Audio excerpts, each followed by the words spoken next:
नमस्कार डी में आपका स्वागत है। मैं इकराम अंसारी। आज हम मौजूद हैं मुफ्ती एजाज साहब के पास। जिस तरह से देखा जाए यूसीसी को लेकर हम बात करते हैं लिविंग पर। रिलेशनशिप जो है एक तरीके से न्याय में सुप्रीम कोर्ट ने भी आदेश जारी किया है और धामी सरकार ने भी इसमें धामी सरकार को प्रस्ताव सौंपा गया है यूसीसी को लेकर ड्राफ्ट। अब हम जानते हैं इस पे कि लिविंग। मुफ्ती साहब स्वागत है आपका जी। जिस तरह से देखा जाए लिविंग का मामला है, इस पे मुस्लिम समाज क्या कहता है जो इसमें लिविंग पर रहेंगी, इसमें किस तरह से आप देखते हैं? देखिए पहली बात तो ये है, लिविंग रिलेशन जो अभी ड्राफ्ट आया है उसमें एक पॉइंट है, ये एक्सेस सिविल कोड का जो धामी सरकार ने प्रस्ताव रखा है, ये इस्लाम ही क्या तमाम मज़ाहिब जो भी हिंदुस्तान में रहने वाले लोग हैं, ख़ास तरीक़े से हमारे जो हिंदू भाई भी हैं, जो सनातन धर्म के मानने वाले भी हैं, ये सब इसको गैर कानूनी कहेंगे और गलत कहेंगे। वजह इसकी ये है चूँकि इससे जैसे इस्लाम के अंदर निकाह की अहमियत ख़त्म होती है, इसी तरह से जो हिंदू मज़हब है उसके अंदर भी जो उनके विवाह होता है तो उसकी महत्वता ख़त्म हो जाती है। जब ज़रूरत ही नहीं रही निकाह की या विवाह की और उसके बग़ैर ही एक लड़का और लड़की इस तरह से रह रहे हैं कि उसे शादी वगैरह की ज़रूरत नहीं है, तो ये पूरे समाज के ख़िलाफ़ है और हिंदुस्तान में जितने भी मज़हब है कोई इसे मानने के लिए तैयार नहीं होगा। आप मुझे ये बताएं, कौन ये चाहेगा कि उसका कोई बेटा हो और वो उसके लिए कोई लड़की तलाश करने के लिए जाए और उससे विवाह करे और जाकर के वहाँ पता चले कि इसका पहले कहीं रिलेशनशिप में ये रही हुई है और उससे उसके यहाँ बच्चा भी पैदा हो गया है, तो कोई अपने लड़के के लिए उस लड़की को पसंद नहीं करेगा। इसी तरीके से कौन ये चाहेगा कि उसकी कोई बेटी हो और वो बग़ैर शादी के बग़ैर विवाह के किसी से इस तरह से रिलेशनशिप में रहे कि उसके साथ वो सब कुछ करे और उसके यहाँ बच्चा भी हो, और फिर उसके बाद कौन उसे कबूल कर लेगा कि उससे वो शादी कर ले। तो ये जितने भी यहाँ पर धर्म हैं सब इसके ख़िलाफ़ होंगे और मैं ये समझता हूँ कि ये मुसलमानों पर ही नहीं बल्कि सभी के लिए एक नुकसानदेह चीज़ है। अच्छा, फिर इसमें ये चीज़ भी है कि हमने चलो हुक्म दे दिया, जैसे सरकार की तरफ से ये आया है कि एक लड़का और लड़की बग़ैर शादी के एक दूसरे के साथ रह सकते हैं।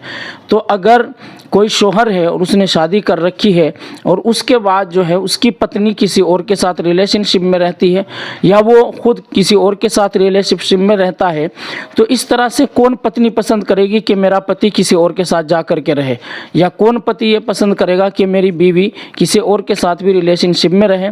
अच्छा, उसके बाद जो है फिर उसे जायदाद में हिस्सा देना या उसे उसी की औलाद कहना, कौन घर ऐसा है जो उसे कबूल कर लेगा कि उनके घर वाले कहेंगे कि फ़लाँ लड़की के साथ ये रहता था, उससे एक बच्चा पैदा हो गया और अब किसके जायदाद में हिस्सा है या ये हमारा बेटा है।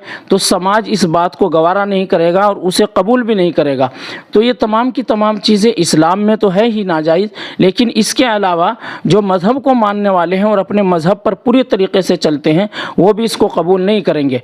ये तो एक ऐसी चीज़ है कि जो अंग्रेज़ यहाँ लेकर के आए थे, हिंदुस्तान में सब ने मिल कर के यहाँ से अंग्रेज़ों को भगाया, लेकिन ये जो अब हुकूमतें हैं ये चाह रही है कि जैसे अंग्रेज़ करते हैं कि उनके यहाँ कोई धर्म नहीं है, कोई रिवाज नहीं है, कोई रस्म नहीं है और ना कोई ब्याह शादी का सिस्टम है, जिस तरह से वो करते हैं इसी तरह से ये भी करे। अच्छा, फिर ये भी है कि ये जानवरों वाला तरीक़ा है, जानवर जिससे चाहते हैं अपने जाकर के ख्वाहिश पूरी कर लेते हैं, उनके यहाँ ना कोई निकाह है, ना कोई शादी है, ना ब्याह है। इसी तरह से अगर इंसान भी करने लगे तो फिर जानवरों में और इंसानों में फ़र्क क्या रह जाएगा?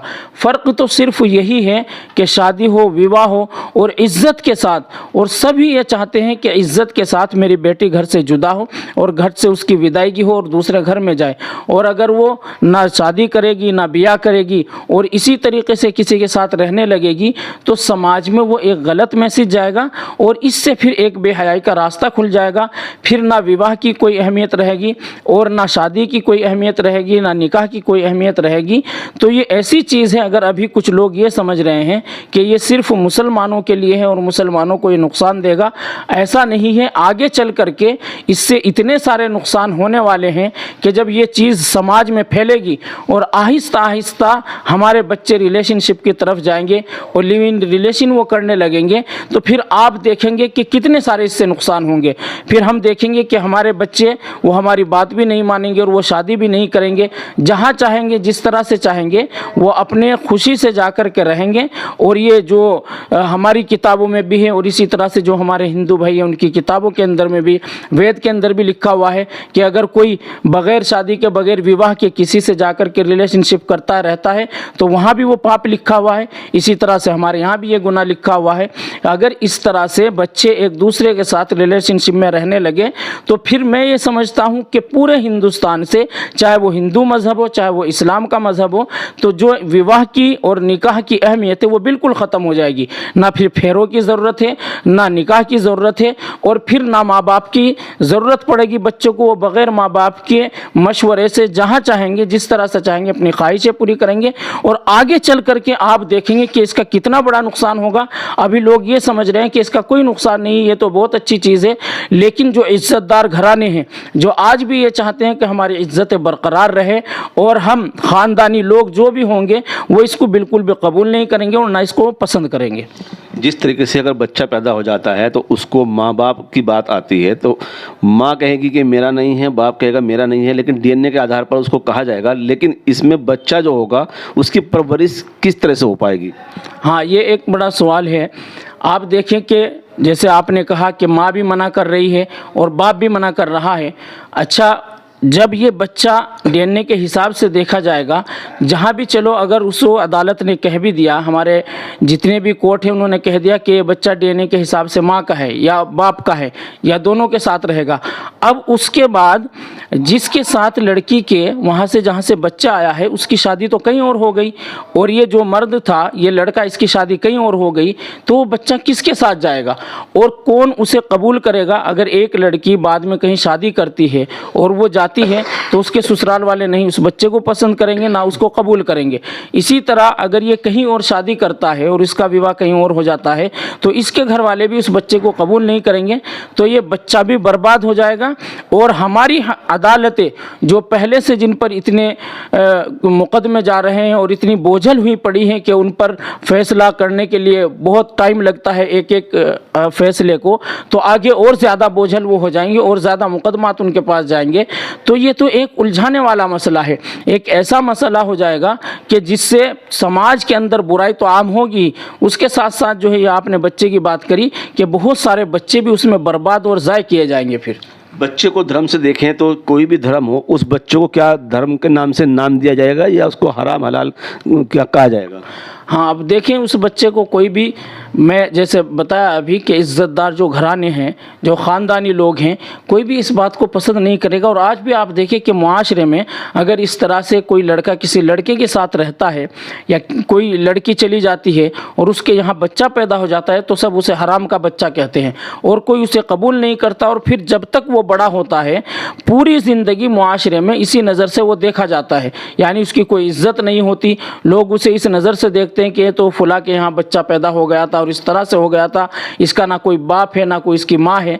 तो ये एक ऐसा मैसेज होगा पूरे मुआशरे के अंदर कि खुले तौर पर उस बच्चे की ना कोई इज़्ज़त होगी और वो भी बस इस तरह से ज़िंदगी गुजारेगा कि गोया ये समझेगा कि इससे अच्छा तो यह था कि मैं पैदा ही ना होता। तो ये मुआशरे में बुराई फैलाने वाली बात है, इससे कोई ज़्यादा ना किसी को होने वाला फ़ायदा है, बस इसके जितने भी हैं सारे नुकसान ही नुकसान हैं। चलिए बहुत धन्यवाद, शुक्रिया जी। हमारे साथ हैं मास्टर अब्दुल सत्तार, अब हम इनसे भी जानते हैं। सर स्वागत है आपका। जी बहुत बहुत शुक्रिया भाई आपका। जिस तरीके से देखा जाए सनातन धर्म में 7 फेरों का बंधन माना जाता है, तो अब आप इसको क्या मानते हैं इस चीज़ को लेकर कि ये किस तरह से देखते हैं? देखिए, जो अभी उत्तराखंड में जो कानून बना है यूसीसी वाला, इसमें सबसे ज़्यादा फोकस किया गया है रिलेशनशिप पे, कि आप बिना शादी के अपनी मर्जी से रजिस्ट्रेशन करा कर आप दोनों रह सकते हैं, लड़का लड़की। हमारा जो हिंदुस्तान का जो कल्चर है, जो सनातन धर्म है यहाँ का, वो जो फेरे होते हैं उन्हें 7 फेरों को 7 जन्मों का बंधन मानते हैं। जब फेरे नहीं होंगे बिना फेरों के रहेंगे तो 7 जन्मों का जो बंधन है वो भी झूठा साबित हो जाएगा। और इससे एक बड़ी दिक्कत ये होगी कि जो हमारे यहाँ विवाह की पवित्रता पे बहुत जोर दिया जाता है कि बिना विवाह के किसी के साथ संबंध बनाना अनैतिक है। तो जो इस कानून से जो विवाह की आवश्यकता थी वो कम हो जाएगी और इससे समाज में एक गलत मैसेज जाएगा, क्योंकि हमारे जो वतनी भाई हैं, हमारा जो सनातन धर्म है, वो अपने फेरों को जो है 7 जन्मों का बंधन मानता है कि मेरे साथ इसके फेरे हो गए, मैं 7 जन्मों तक इसकी अर्धांगिनी रहूं, मैं इसका पति रहूं। तो जब हम अवैध रूप से रहेंगे तो झूठा साबित होगा वो। तो समाज में क्या इन फेरों का, इनका सबका बहिष्कार होगा? बिल्कुल, इनकी आवश्यकता कम हो जाएगी जब हमें पता कि हम अपना जो जवानी है वो रिलेशनशिप में गुजार देंगे। लेकिन इससे बहुत सारे नुकसान होंगे। फेरों के बाद ये होता था कि जब आप बीमार हो जाते हैं तो आपकी पत्नी आपकी सेवा करती है, निकाह के बाद आपकी जो घर में बीवी है वो आपकी खिदमत करती है। लेकिन जब आपके निकाह ही नहीं होगा, आपके फेरे नहीं होंगे, जब आप बीमार हो जाएंगे वो छोड़ के चली जाएगी, फिर आप क्या करेंगे? इससे बड़ा नुकसान ये होगा कि अगर कोई दोनों में से एक भी बीमार हो जाता है या एक के साथ कोई घटना घट जाती है तो तुरंत छोड़ देगी उसे। तो इसको आप क्या मानते हैं, ये सही है या गलत है? ये बिल्कुल गलत है। इससे आने वाले समाज में बहुत सारी दिक्कतें पैदा होंगी। सबसे बड़ी तो यही होगी कि जब आपको उसकी ज़रूरत पड़ेगी कि वो मेरी खिदमत करे, मेरी सेवा करे, मेरी फ्रैक्चर हो गया टांग में, मेरे हाथ में फ्रैक्चर हो गया, वो छोड़ के चले जाएगा आपको, क्योंकि आपके विवाह तो हुआ नहीं उससे, वो तो आपके साथ रिलेशनशिप में रह रही। जब आप खर्चा देना बंद कर देंगे वो अपने घर चले जाएंगे। आपका कहना यह है पवित्रता बंधन जो है वो सीधा सीधा गलत है? ये देखिए, बिना शादी के एक साथ रहना ये बिल्कुल गलत है।